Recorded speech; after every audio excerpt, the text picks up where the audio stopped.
নমস্কাৰ বন্ধু বান্ধৱীসকল, পোনপ্ৰথমতে মই মোৰ ইউটিউব চেনেল ক্লাছ 10 to 12 ফালে সকলোকে স্বাগতম জনাইছোঁ। আজিৰ এই ভিডিঅ'টোত একাদশ শ্ৰেণীৰ পৰিৱেশ শিক্ষাৰ পৰা কেইটামান গুৰুত্বপূৰ্ণ 5 মাৰ্কৰ গুৰুত্বপূৰ্ণ প্ৰশ্ন দিবলৈ ওলাইছোঁ। গতিকে ভিডিঅ'টো স্কিপ নকৰাকৈ চাই থকা। প্ৰথম আছে পৰিৱেশ বুলিলে কি বুজায়? পৰিৱেশ সম্পৰ্কীয় সজাগতাৰ প্ৰয়োজনীয়তা চমুকৈ লিখা। মাৰ্ক আছে ইয়াত 5। উত্তৰ হ'ব আমাৰ চাৰিওফালে থকা জৈৱ আৰু অজৈৱ সকলো উপাদানকে একেলগে পৰিৱেশ বোলে। ইয়াত 1 মাৰ্ক আছে। তাৰপিছত নেক্সট আছে পৰিৱেশ সম্পৰ্কীয় সজাগতাৰ প্ৰয়োজন আছে কাৰণ বিজ্ঞান আৰু প্ৰযুক্তিৰ অগ্ৰগতিৰ তীব্ৰতা লাভ কৰিলে আৰু ইয়াৰ ফলত পৰিৱেশৰ অৱক্ষয় আৰম্ভ হ'বলৈ ধৰিলে জনসংখ্যা বৃদ্ধিৰ লগে লগে জীৱক আৰু অধিক স্বাচ্ছন্দ্যপূৰ্ণ কৰিবলৈ প্ৰচেষ্টা আৰম্ভ হ'ল। মানুহে একো নভবা নিচিন্তাকৈ বন ধ্বংস কৰিবলৈ ল'লে, বতাহ আৰু পানী যধে মধে প্ৰদূষিত কৰিলে, নিৰ্দয়ভাৱে প্ৰাকৃতিক ধ্বংস কৰিবলৈ ধৰিলে।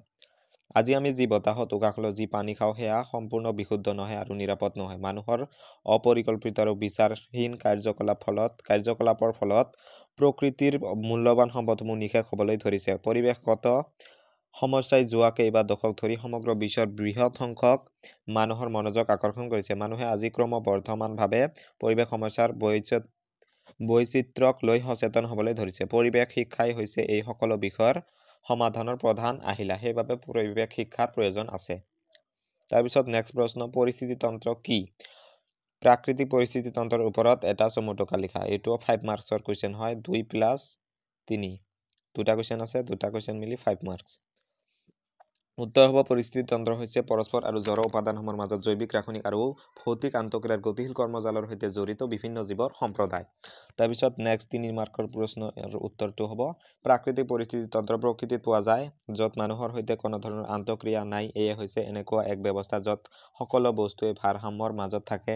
এই ব্যৱস্থাৰ পৰা যদি এটা উপাদানক আঁতৰাই নিয়া হয় তেনেহ'লে সমগ্ৰ ব্যৱস্থাটোৱে ভাগি পৰিব পাৰে। প্ৰাকৃতিক পৰিস্থিতিতন্ত্ৰ সিহঁতৰ আৱাসভূমিৰ দ্বাৰা নিৰ্ধাৰিত হয়। এই ব্যৱস্থাৰ দুটা মূল প্ৰকাৰ হৈছে ভূস্থলীয় আৰু জলজ পৰিস্থিতিতন্ত্ৰ। মৰুভূমি, বনাঞ্চল, তৃণভূমি, গছ-গছনিহীন, ওখ বিস্তীৰ্ণ এলেকা, জংঘল আদি হৈছে ভূস্থলীয় পৰিস্থিতিতন্ত্ৰ। আনহাতে জলজ পৰিস্থিতিতন্ত্ৰত আছে সকলো সাগৰ, মহাসাগৰ, উপসাগৰ আৰু নিৰ্মল জলৰাশি। এইখিনি হ'ল নেক্সট প্ৰশ্নৰ উত্তৰ, প্ৰাকৃতিক পৰিস্থিতিতন্ত্ৰৰ ওপৰত এটা চমু টোকা। তাৰপিছত নেক্সট প্ৰশ্ন আছে জৈৱ বৈচিত্ৰ্য বুলিলে কি বুজা? পৰিস্থিতিতন্ত্ৰত জৈৱ বৈচিত্ৰ্যৰ বিষয়ে চমুকৈ লিখা। ইয়াতে চাব পাৰিছা দুটা প্ৰশ্ন আছে, দুটা প্ৰশ্নত 5 মাৰ্ক আছে, 5 মাৰ্ক। উত্তৰ হ'ব জীৱৰ সংখ্যা পৃথিৱীৰ সকলো ৰূপৰ নিৰ্বিভিন্নতা আৰু পৃথকতা বুজাবলৈ এই সংজ্ঞা ব্যৱহাৰ কৰা হয়। ইয়াত লক্ষ লক্ষ কোটি কোটি উদ্ভিদ, জীৱ-জন্তু তথা অনুজীৱসমূহ এইবোৰত থকা জিনসমূহক সামৰি লোৱা হয়। পৰিস্থিতিতন্ত্ৰত জৈৱ বৈচিত্ৰ্য। নেক্সট প্ৰশ্নৰ উত্তৰ এইটো। পৰিস্থিতিতন্ত্ৰ হৈছে বিভিন্ন প্ৰকাৰৰ জীৱৰ পৰস্পৰৰ সৈতে আৰু অজৈৱ উপাদানৰ সৈতে চলি থকা আন্তঃক্ৰিয়া। সেয়ে পৰিস্থিতিতন্ত্ৰ হৈছে জীৱসমূহৰ বসতি স্থানৰ বৈচিত্ৰ্য, যিয়ে এই ব্যৱস্থাৰ ভিতৰত বিভিন্ন প্ৰকাৰৰ জীৱক সামৰি লৈছে। পৰিস্থিতিতন্ত্ৰ বৈচিত্ৰ্যৰ ধাৰণা যিকোনো জৈৱ, ভৌগোলিক অথবা ৰাজনৈতিক সীমাৰ ভিতৰত থকা পৰিস্থিতিতন্ত্ৰত বিচিত্ৰতাৰ ক্ষেত্ৰতে ব্যৱহাৰ কৰা হৈছে। এইবাৰ প্ৰশ্নকেইটা দেখাই লৈছোঁ, তোমালোকে উত্তৰকেইটা চাই ল'বা। মই ডিছক্ৰিপশ্যন বক্সত PDF দি দিম, তাৰ পৰা ভালকৈ চাই ল'বা। প্ৰশ্নকেইটা মই দেখাই দিছোঁ। প্ৰাকৃতিক দুৰ্যোগ আৰু মানৱসৃষ্ট দুৰ্যোগৰ মাজত মূল পাৰ্থক্য কি? উদাহৰণসহ মানৱসৃষ্ট দুৰ্যোগৰ বিষয়ে চমুকৈ আলোচনা কৰা। উত্তৰ দিয়া আছে, তোমালোকে চাই ল'বা। মই ইমান বকি থকা নাই ইয়াৰ।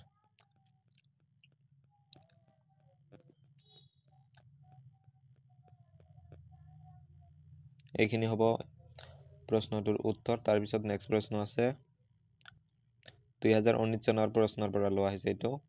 জল সংৰক্ষণৰ আৱশ্যকতা আৰু উপায়সমূহৰ বিষয়ে লিখা।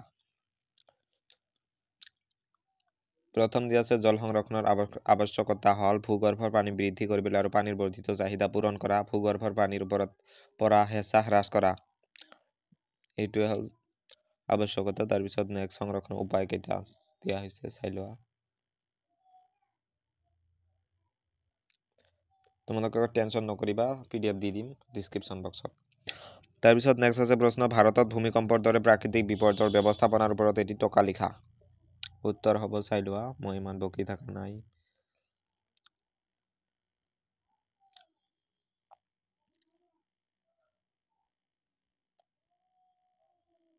তাৰপিছত নেক্সট প্ৰশ্ন আছে ভূপৃষ্ঠৰ উত্তাপ বৃদ্ধিৰ কাৰণবোৰ আৰু ইয়াৰ ফলাফলসমূহ কি কি? উত্তৰ দিয়া আছে, চাই লোৱা। ইয়াৰ ফলাফলসমূহ তাৰপিছত নেক্সট প্ৰশ্ন ডি নম্বৰ কমেও 3টা স্কুল বাছৰ প্ৰযোজ্য আৰু পথ নিৰাপদ সুনিশ্চিতিৰ বাবে কৰা 2টা পথ নিয়ম উল্লেখ কৰা ইয়াতে চাব পাৰিছা 2টা প্ৰশ্ন আছে 5 মাৰ্কৰ কুৱেশ্যন 2টা আহে এনভাইৰনমেণ্টেল এডুকেশ্যনত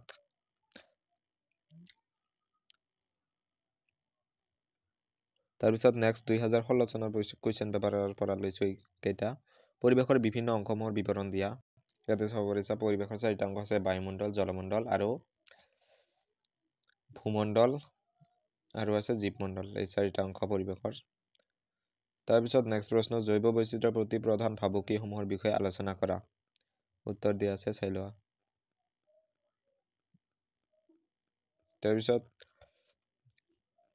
নেক্সট প্ৰশ্ন হ'ল মানুহে সৃষ্টি কৰা বায়ু প্ৰদূষণৰ উৎসসমূহ বৰ্ণনা কৰা উত্তৰ দিয়া আছে চাই লোৱা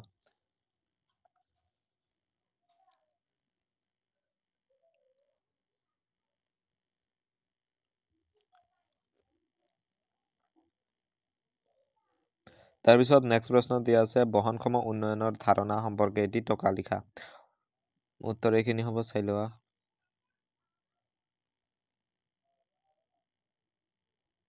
এইখিনি হ'ব উত্তৰ তাৰপিছত নেক্সট প্ৰশ্ন নাই নেকি আৰু নাই আজিৰ ভিডিঅ'টো এইখিনি আছে যদি ভিডিঅ'টো ভাল পাইছে তেন্তে লাইক কৰি দিব আৰু যদি চেনেলটো নতুন হয় চেনেলটো ছাবস্ক্ৰাইব কৰি থব কাৰণ কিয়নো আগন্তুক দিনত ভাল ভিডিঅ' পাব সেকেন্ড ইয়াৰৰ বাবে থ্যাঙ্কস ফৰ ওয়াচিং